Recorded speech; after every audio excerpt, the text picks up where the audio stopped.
Our real life and our character life are very much connected. Again, even though those stories are not the same, we can at least connect with the empathy of the idea that these are real people. These are real characters. This is someone's life. It may not be mine, it may not be my friend's, but it's someone's. And eventually it's going to come across their lap. And we want to, again, do it justice.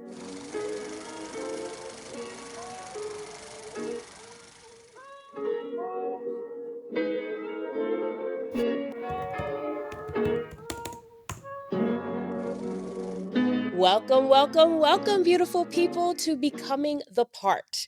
I'm your host, Ye Stratton, and I am thrilled you're here.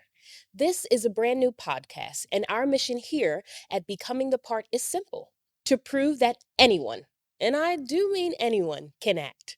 With the right tools, the right mindset, and a little bit of curiosity, you too can step into any role and truly own it.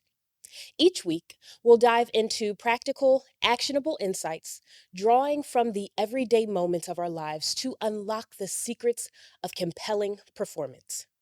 We'll demystify acting, break down complex concepts, and give you the tools you need to feel confident and capable on stage, on camera, or even just in your living room. Today, we're tackling a cornerstone of acting, something that often gets overlooked in the rush to memorize lines, and that is character development. Why is it? Why is it so crucial? And how do we even begin to build a believable, breathing human from just words on a page? Well, let's dive in. All right, so let's jump right into the why and the foundational concept of character development. Character development is so essential to building a character. Let's think about when we're building a house. You need your foundation to be strong in order for that house not to fall, or even something on a small scale like a dresser. If you're building a dresser, it comes with all the parts, screws, sometimes even the screwdrivers and all those little pieces. If you miss a step, that could cost you your whole dresser when you throw things on top. And this is the same thing with character development. If we skip over the importance of understanding who our character is, we could fumble the whole performance, and we don't want to do that. So when we think about character, we're thinking about the character's voice, the character's physicality, the character's emotional intelligence, or even lack thereof. These things make up who a character is, just like when we're talking about real life, right? All of your past and your present things, and even your future pieces that you don't know of, help make you who you are. Remember, when we're acting, we are not acting, we're being. These people, although they may not be you or even anyone you know, they are real people somewhere. And I always say we need to do these characters justice, because later in life, when somebody comes across your performance and they see this character or this story, something is in there is going to be meant for them. And if we don't portray it in our best way and really understand who the story, not who the story, but who the character is, to unlock the importance of the story, then we leave someone just swinging in the wind, right? There's a moment that they can get from your performance, and they miss that when we miss the mark. Okay. So when we're talking about character development, I'm talking about the past, I'm talking about the present, I'm talking about favorite colors, favorite food. I go deep in mine, okay? I take it really far. But a lot of times we miss the idea of what is given to us and what we have to make, right? So a common misconception is that you have to make up this elaborate backstory on your own, which is not really true. Yes, you should dive deeper into the connection of who your character is and how they connect with other people, but at the same time, the script gives you a good blueprint. If you read the script, and I've been hearing this lately, that people don't read the script. Read the full script, people, not just the scenes you're in, I promise you, it will make the whole story make so much more sense. It will give you an understanding of where the writer is going with this story and where you fall in. It'll help you know what happens before you come in and when you leave. The great thing about acting is that, unlike real life, we get to know what's going to happen next. And in real life, we can plan and we can prep, but sometimes that just doesn't work. Okay. When we're talking about actor physicality, we're thinking of everything from the way they walk, the way they sit. I'm sitting on a couch right now and I feel comfortable. But if I were tense or timid, that would show too, and just how my demeanor and my body language changes. And the same thing with you. You're watching this or listening right now, and maybe you're doing the dishes, maybe you're driving, maybe you're just sitting watching, but pay attention to your body and how you're sitting. How do you feel? What are your inner thoughts, even while I'm talking to you now? This is all going to aid in your character development. When we think about emotional pieces within our character, right? What makes them tick? What makes them feel? What makes them cry? What makes them smile? Those are all of our emotions. And we need to be empathetic to our character because sometimes we don't really line up with who our character is. But our role is not to judge that character. Our role is to become that character. Because just like us, the character has complex thoughts and multiple layers to who they really are and who they want to be. Okay? Let's see how this connect to what we call given circumstances, right? It's the main concept for the who, what, when, where slash how, right? Who is your character? Who do they want to be? How are they with other characters? Who are they when they're with their best friend? Who are they when they're with their mom? Who are they when they're with the neighbor? It's the same thing like real life. We are multiple characters within one, right? How I'm speaking to you right now, I have a almost 2-year-old son. I wouldn't talk to him the same way. How I interact with my husband, how I interact with my best friends, my neighbor, other moms, like it's going to be different. Even though you're the same person, there are different levels of yourself that you unlock with different people, right? And so it's the same with our characters. Who is our character alone?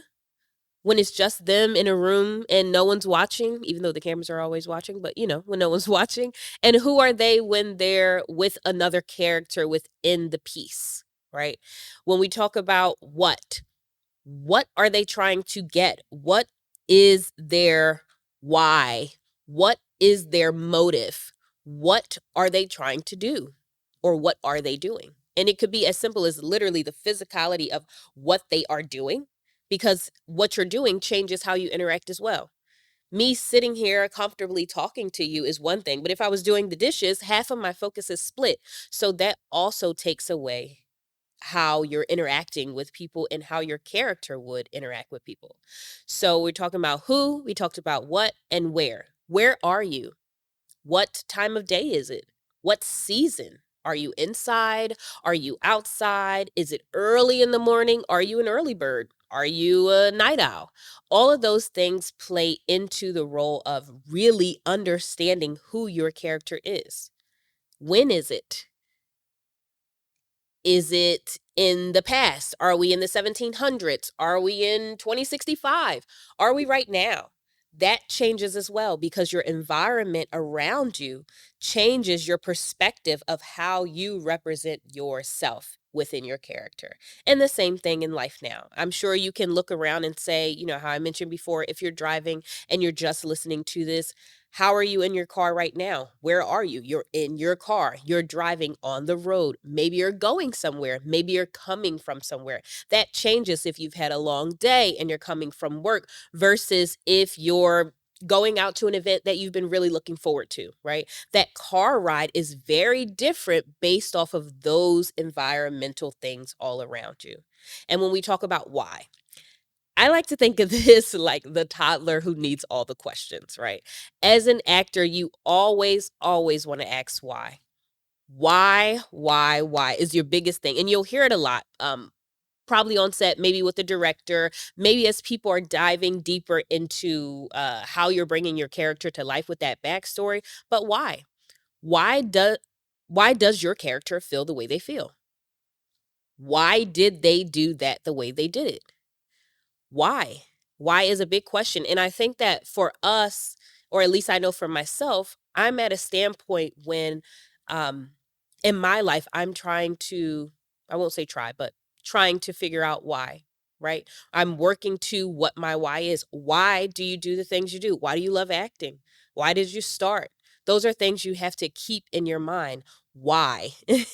That is a big, big question. It's very simple, 3 letters, but it is a very huge question in your character's development as you understand why. When you're living your life, I have had a time where I was at a train station and a smell hit my nose from a past thing and my body tensed up. Why? What does that connect with that would make me reply in the way I replied? And I'm sure you have your own things that may be similar with those sensory things, whether they be with touch or smell or sight or sound or even taste, that they may take you back to a place that could be a great place and it could not be. But you're always asking yourself why when you're building your character, okay? And remember, this is to deepen the connection with your character and also help separate yourself. There are clear distinctions between you and your character. While there may be some places where you connect, that's great. But remember, you are playing someone else. You're not playing yourself. When we talk about building a character and we're thinking about our why and all of these other things that really help us as we are growing this character, a lot of misconceptions come about. One being that you have to be like your character. Just like we just talked about, you and your character are separate beings. Even though you may have some connections, that's wonderful, but you are two separate people. So to think that you have to feel everything and go through everything firsthand that your character has gone through is false, and you don't need to do that. There are ways to get into character without needing to relive. If your character is something super dramatic where they have to kill, you don't need to go out there and kill too. You don't have to feel that in your soul to be able to do the thing, but you can connect the different emotions and how that feels when you're tense about something or when you're uncomfortable or uneasy or even angry, and how that internalizes in your feeling is how you can help connect that to how you build your character, right? Another being that you need to judge your character. Sometimes some of the best characters we like in movies are the worst characters in movies. I mean, they're the worst. They can be the worst. But them playing the role so well and getting into that character, there are many times that actors are just out and about in their regular lives, and you hear people saying they hate them or saying negative things towards them because of a character, but the character is not them. It's just that they played the character so well that it made you believe them because they were being and they weren't acting. And that's what we want to get in. We want to get to becoming the part and not just acting like we're in the part, right? Some people feel that they need to dive into this backstory and make everything up. While we love a good backstory, even if we don't get to hear it, you don't have to do all the work. I always tell my students that I coach, look through the script and see what it already says about you. What do you say about you? What do other characters say about you when you're not around? Those help make up who you are, and they can aid in how you create your backstory. A lot of times, these interactions tell a lot about the character, but people are so quick to skip over them or not read the script that they miss out on important pieces, right? And then with that backstory, another misconception would be people thinking the audience has to know everything. Most of what you make up, the audience will not know, but it will really aid in how you portray your character, how your performance comes across, and how believable you become.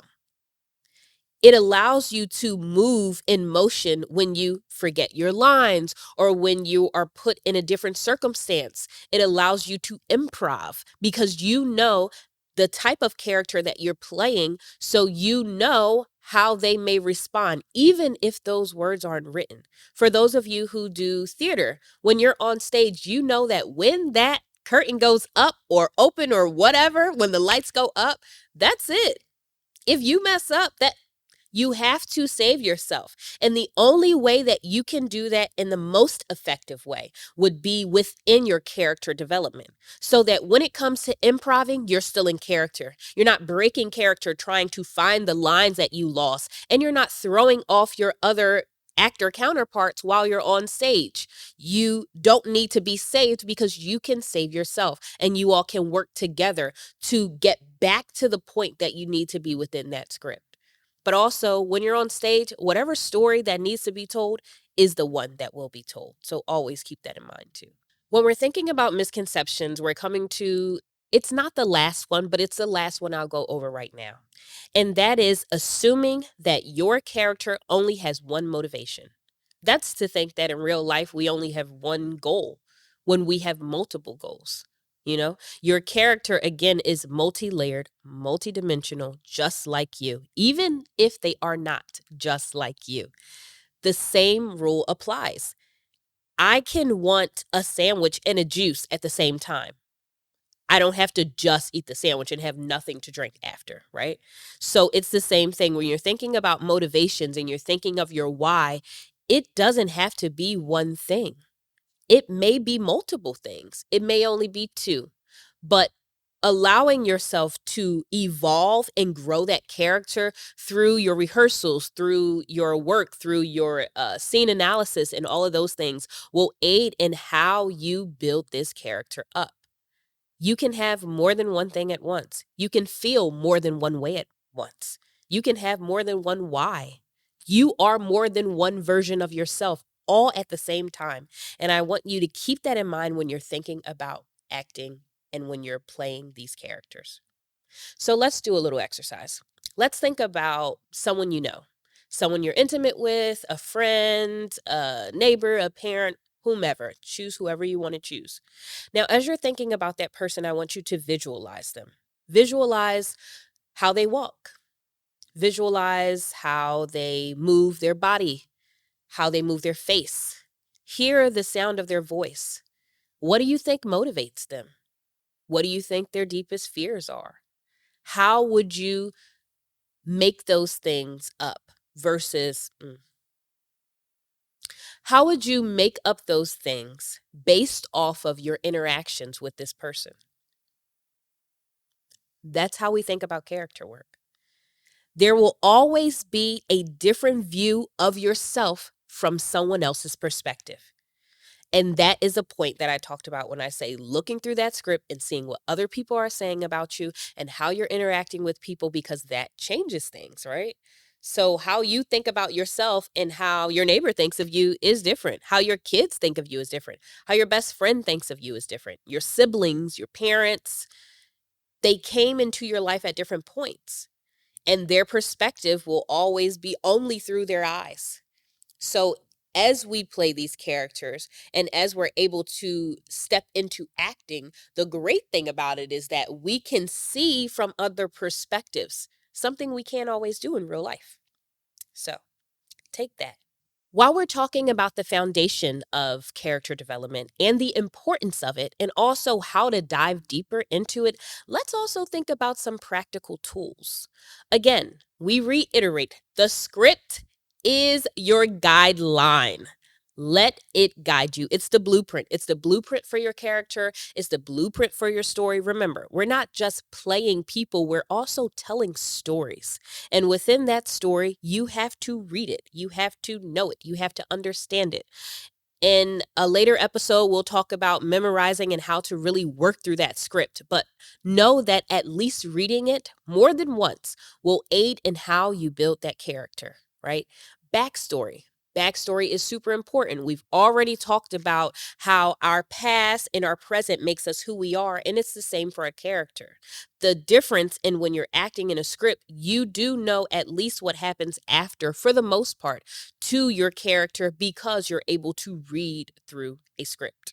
Another part of that is going to be physicality and voice. Now, we touched on this a few minutes ago, just very lightly, but the way we walk, the way we sit, the way we carry ourselves, how we talk, all of that makes our character who they are. Let's do an exercise. I want you to close your eyes and take a deep breath. In and release out.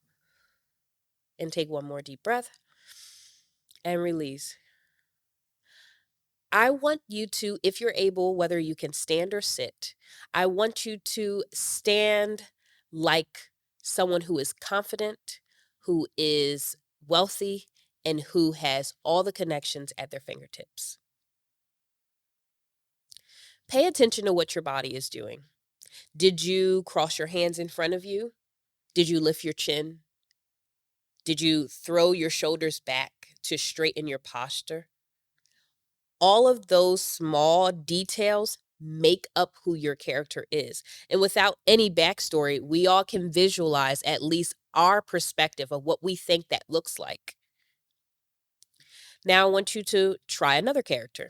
Let's take another deep breath in and release. And one more and release. Now I want you to embody a character who is defeated. They just lost everything and they're alone and they have no way to reach out to anyone. What did your body just do? Coming from this confident person who has all the connections and knows what they're doing to this person who is defeated, did your chest cave in? Did your shoulders lower? Were you fidgety? Did your eyes feel shifty? All of those things help in our physicality and even how we would then begin to project our voice. Maybe our second character is here and they're talking and they're ready, right? Or even here and they're talking and they're ready. But as this second character that we played into who feels more defeated, maybe it's a whisper. Maybe I don't want to talk as much because I'm just not feeling it. That changes your perspective on a character. It changes your empathy for a character and, as an actor, how you feel within that character. I can sense, even in the second character, I feel light shakiness in my chest, right? Because that moment it's makes you feel small, makes you feel unimportant. However, playing the other character, even again with just this very light prompt, no lines, no details, no anything, I felt more like I had it together. I'm here. Look at me doing this podcast. So when we think about characters, don't forget the importance of our physicality in that voice.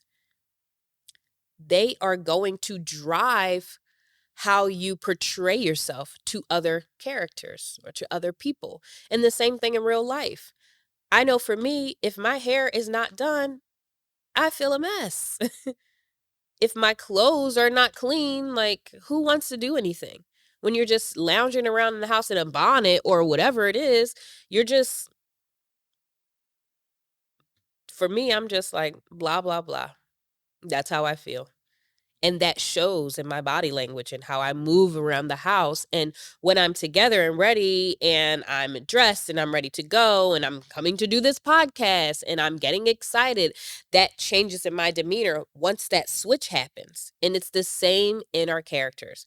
Our real life and our character life are very much connected. Again, even though those stories are not the same, we can at least connect with the empathy of the idea that these are real people. These are real characters. This is someone's life. It may not be mine. It may not be my friend's, but it's someone's. And eventually it's going to come across their lap. And we want to, again, do it justice. Okay? Another thing that's very important aside from physicality and voice is our needs versus our wants. What does my character need? What does my character want? Sometimes those things align and sometimes they don't. Maybe in real life, right, I want to buy a shirt, but I need to pay my phone bill and I just don't have it to spend. These are the same thing. Every day we are making decisions that push us forward in life. And forward may just be a little nick. It might not be a whole jump, but it's the same with our characters. As you're playing these characters, you're making a decision every moment that moves your character. Remember that those moments when you're not speaking are key too. So that's when those needs and wants that you have in your head really play a part, as well as that physicality and that body language. You don't have to have lines to be a character. And just because you don't have lines does not mean your character is unimportant. Every character in a story has their own piece. They have their own place, their own importance. A main character versus an extra, you need that extra. You need those people to fill the story or it's flat. So never feel that the small things that you do are not paid attention to, that they're missed because somebody's watching and saying, oh, I see the way she moved her shoulders. I feel what she's thinking. You know what I'm saying? So really keep that in mind. And then we're talking about character exercise, right? One thing that you can try is thinking of your character as an animal. Is your character this loud lion who's like strong and they're ready? Are they a timid turtle? Are they a boisterous boa, if we want to play with letters? You know what I mean? Are you a sly snake or a sly fox? Thinking of your character as an animal sometimes aids in how you can bring the character to life. Again, this is all about creating a foundation to bring these characters to life. As we step into our characters, let's take a moment to step into real life. When you're living every day, you're driving by people, you're walking by people, you're moving about, and so is everyone else. Everyone is a main character of their own story. I want you to start to observe the people around you. Pay attention to the way they move, the way they talk, how they move their hair, how they move their hands. I'm a person that talks with my hands, so I keep trying not to smack this microphone because I just keep waving them all around. But, how do they smile? How do they act when other people come around? Are they 6 feet from you? Are they close to you? Even glimpses. I think that sometimes we underestimate a glimpse, right? I did an exercise with my students about driving, right? Like when you're driving by, you see people, and sometimes, like, oh, I really didn't see him until you think back and you're like, I do know the details. I rode past this man. He had a sign that says, please help me. He had blue shoes on. Maybe you don't have all the details that way, but you can pay attention to those small pieces. In a movie or a play, we would call that a prop. It technically is a prop. He had a sign. He's holding a sign and it says, please help, meaning that he must be down and out, right? He's sitting on the ground. He feels down. Those small things help us to understand a little bit about who people are. And that's why they talk about the way you go out. When you're going to the grocery store or you're running out real fast, you should still take a second to care about what you want to portray, because that's what people are going to take from you. If my first time meeting you is on a day that you're super flustered and your hair is all messy and your clothes are slumping off of you, I'm going to think that's who you are until I see you another way, right? How we portray ourselves on a daily basis is who we become. And that changes per hour, sometimes per minute, like per day, per week, per month. We evolve. That's what humans do. That's what character should do. Character should evolve. And there are ways to do that. So when we're observing people around us, take in again the details of them, whatever you can get in. Body language, the way people look at you, the way they talk to you, their tone of voice. We talked about physicality and voice prior to this. It's the same thing, right? How's their body language? What does their voice sound like? How are they looking around? Are they looking at you? Are they looking over you? Are they looking around you? Like, we're in such a tech world that we don't even pay attention to people much anymore. And so we're often talking to people and looking everywhere else, thinking about everything else. Our minds are constantly moving. It's the same with your character. Your character will have inner thoughts. Sometimes you want to say something different than what's written in the script. Don't. Respect the writer and say what's in the script. But if you have something else that you think your character may say, and your director or the writer prefers you not to step out of those lines, think those things. Because most times when we're talking, we're thinking of something more or something else. It doesn't mean that it's off the topic of what we're talking about. It's just the extra pieces. It's like when someone asks you how you're doing and you say, okay, but you have a whole list of things, but it's not for everybody. Everybody don't need to know that you need to wash your clothes and your kid acting crazy and you lost your keys and you got to pay your rent, but you $12 short. Everybody don't need to know that. It's for certain people. And it's what we talked about when we talk about how you are with your friends versus your spouse versus your kids versus your neighbor. Like, there are places for all those things, but it's not always meant to come out. Everything is not meant to be said. So pay attention to the things that you are not saying. As you're observing people and you're observing how they are, how they act, think about yourself too.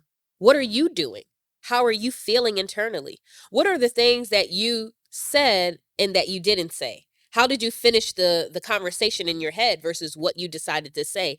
And we come back to our favorite question. Why? Why didn't you say that thing? Why did you choose to change the way you said it? There's reasoning behind those things, behind our choices. And as we continue to why ourselves to death, we get to the root of it. And it's the same with our characters. We can get to the root of these characters. Again, going with the script, seeing what's there, building our backstory, bringing some life into these characters, knowing that they're real people. And this observation homework I'll give to you will help you in that as you're watching how people move, how people act. I want to say how they think. Even though you can't really get in their minds, you can create what you think they're thinking while they're being that way, based off of those physicalities, based off of how they talk, based off of how they interact with other people. Because a lot of times you catch little things in between. When people do something or they say something, there's always that unspokenness, and sometimes it's opposite of what they actually did or said. See if you can pick up on some of those things. Think about the people you're around on a weekly basis, whether it's at home, at your job, at the gym, or wherever. Pay attention to those moments. What do people do when they stop talking to you? If I'm talking to you excited and I'm here, and then like when we're done, does all my energy go? That says something too. And this is why I said earlier that even if you don't have lines, you still have lines. They're internal. That body language, everything you're doing is going to create this character. I was watching this another podcast, and I think it was, well, I'm pretty sure it was, Denzel was talking. I think it was one of those master classes. And if it wasn't Denzel, it was Samuel, because I've watched one with both of them. But anyway, there was a moment that they were on set and the cameras going by, and they were told to think of like, I don't know. I forget what the thought was, but you're thinking something, right? Okay. So the camera's going by you. Those small moments when you think you're not being seen, you are. So if you're sitting there with a blank stare, that is building within your character. That's taking you out of the character you're supposed to be. But if you're thinking, why am I here? That gives you an emotion to feel. It gives you a question to answer. It gives you something internal so that when that camera slides on you, or when that audience member looks over to you because you're in the scene and you don't have lines, but they just want to see what everyone's doing, you're not just standing there like a deer in headlights. We want to become. We don't want to just act. While acting is fun and the idea of acting, but you're actually becoming. Acting is reacting. And if you don't react, then there's a disconnect. And we don't want that disconnect. So let's try putting ourselves in the other person's shoes, whether it's our character, the people we're observing, or even ourselves. Sometimes we take for granted ourselves because we're being in ourselves all the time, that we're not really paying attention to us, which is why oftentimes we're asking other people about how we're doing, how we look, how we act, because you see out, you don't see in. as a character, you have the opportunity to see in and out. Because as you're looking through this script, you're seeing who this character is and how they're becoming. And as you're embodying this character, you're able to see out as well. I have another exercise for you, and this is something that you can do throughout the week. I want you to choose a character in a movie or a play, or even a book. And I want you to think about who the character is or who you believe them to be and write a journal entry. It doesn't have to be long, 1 page is fine, but if you feel like going on the frenzy, please feel free. But I want you to journal from their perspective. What do you think their innermost thoughts are? What do you think they feel in the moment that you're choosing them from? In the scene, in the chapter, wherever you're pulling that character from, write a journal entry based off of them. And this will pretty much be an inner monologue, right? But I want you to think about who they are, how they interact with others, and what's going on. Now, keep in mind that as an actor, you need to know what happened before you came and what's happening after. And so think about that same thing with this journal entry. Where was this character before, and what are they going to do after? And why are they writing this journal entry in the first place? What is it that they want to get off their mind, off their chests? What do they want to say? Okay? So this week, so far, you have 2 things. One, observe people. I want you to find someone or multiple someones and pay attention to how they speak, what their body language is doing, and just how they interact with other people. You don't got to be creepy. You don't got to pull the binoculars out or anything like that. Just observe. Take a glance and see what you get from that glance, or just watch the people you're around and watch the way they talk and just pay attention. Pay attention more this week. And I also encourage you to write this journal entry. This will allow you to step in someone else's shoes, thinking from their perspective. What do you think their wants and needs are? How is their body while they're writing? What is that inner voice? We talked about voice, and sometimes that's internal. So, what is that inner voice that allows them to write this journal entry? Okay? So, with that homework, I have another fun piece for you, tongue twisters, my favorite. Very challenging, but still very great nonetheless. I want you this week and this month to practice doing your tongue twisters every day, or as many days as you can do. Why? Why should I be doing that? Right? Because this is going to aid in your personal voice.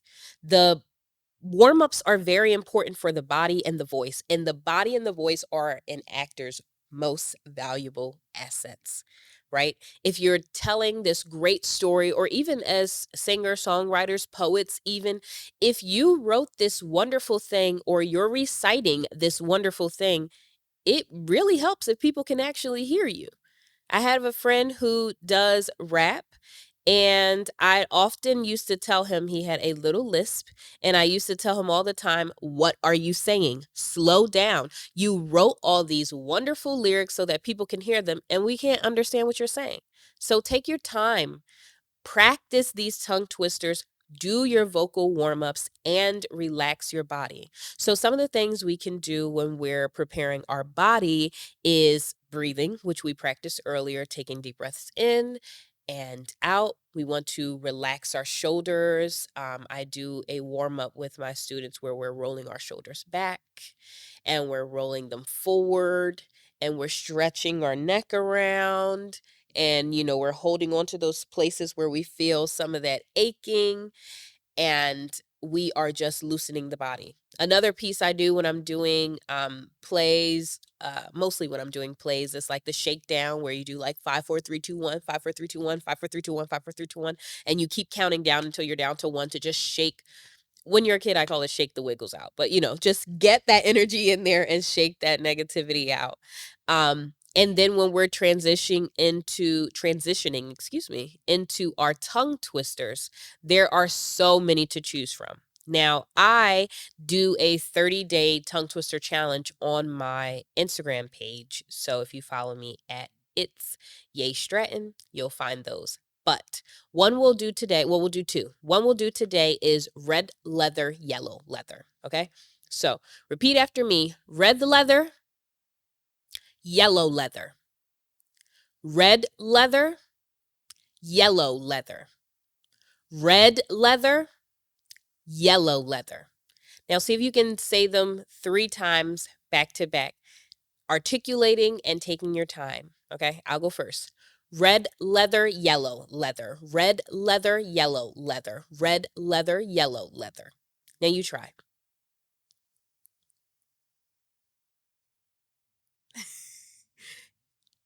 Great. So sometimes it can get all mixed up. That's what tongue twisters are all about. But the more we work on them, the better we're able to get at them. Okay. Another fun one that I like to do is unique New York. Now, there's 3 versions of this, but we're just going to go simple today. Unique New York. So unique New York. Unique New York. Unique New York. Unique New York. Unique New York. Unique New York. You see what I mean? Unique New York, unique New York, unique New York. Yeah, I don't know what it is with that U and that M, but sometimes that gets a little twisted up too. But you can look online, but also there are, again, many versions of this unique New York and so many tongue twisters. You can find one for every letter of the alphabet. That's what I ended up doing for my 30-day tongue twister challenge, was a different letter of the alphabet. And then I ended with what online would say some of the most challenging ones were. So these will help you as you're preparing your character, right? Not only are we building backstory for our character, but we're also working on our voice so that we can tell the story that's given to us about our character or for our character. So we unpacked a whole lot today. And honestly, character development can go so deep. But we sort of brushed over most things. And again, we can do so much more with this. But really think about the things we talked about today. The foundation of acting is character development. It is important to be empathetic to your character, even if you don't connect with them. The script is your blueprint and your guideline, but your backstories will aid in filling the space. No, the audience does not have to know everything that you came up with, but it is important for you, as you are going to be able to move on stage and on camera and improvise if need be, right? And a better way for you to understand your character more. Physicality and voice are 2 very important things within your character. And as we people watch and observe, we learn more about humans and how we connect, how we work, what makes us tick, what makes us joyful, what makes us feel alive.